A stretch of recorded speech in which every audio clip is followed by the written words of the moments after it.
sir? Eh, sir, okay na po dito, sir. Nandito naman po kami. Dinangat lang. Sir, pati dito naman. Pwede na natin sa office, sir. Sir, may lisensya ka na.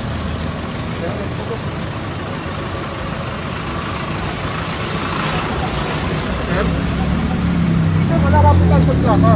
Ang ORCR. Wala tayong ORCR, sir. Sir? Sir, wala nga tayong... Kasi natitikita namin, sir. Wala nga tayong sir, eh. ORCR na dala, sir, eh. Verification na ba? Hindi lang. Wala nga, sir. Sir, wala nga, sir. Sa ID na lang sir, ID. Sir.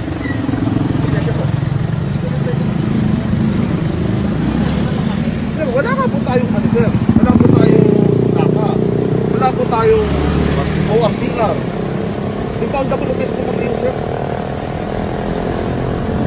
Sir, sir, trabaho lang po talaga, sir. Sir? Sir? Hindi namin, sir, kayo hinaharap, sir. Wala nga po tayong plaka, sir. Wala pa kami kakatagal. Eh nga po, sir. Wala po kayong plaka, sir. Paano natin malalaman kung kanino sakyan? Wala po tayong ORCR. Sir, may lisensya po sir. Driver. Pati na lang sa pasensya. Eh, mali naman po yun, sir. Kami, sir, nakikiusap sa inyo dahil nagtatrabaho lang yun, sir. Di ba, sir? Sir, meron po kayong violation, sir. Meron. Hindi po kayo paparahin kung walang violation. Wala po tayong plaka, sir. Kahit tinan nyo rito. Wala po tayong plaka harap at likod, walang contaction. Wala rin po kayo makipakita ng ORCR. Doon pa lang ho, sir. Dalawa na po ang violation natin.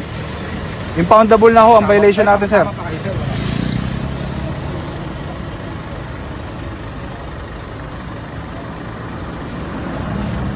Kakaproblema to.